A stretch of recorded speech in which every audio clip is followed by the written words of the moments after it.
Time check. It's 8:45. Kagigising lang ng aming Allery.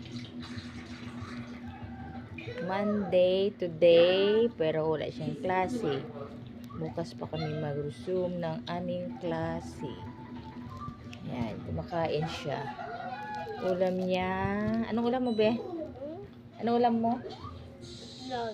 Itlog ba yan? Biplop at saka saging. Good morning ka sa kanila. Good morning. Good morning kay hi. Good morning. Good morning po.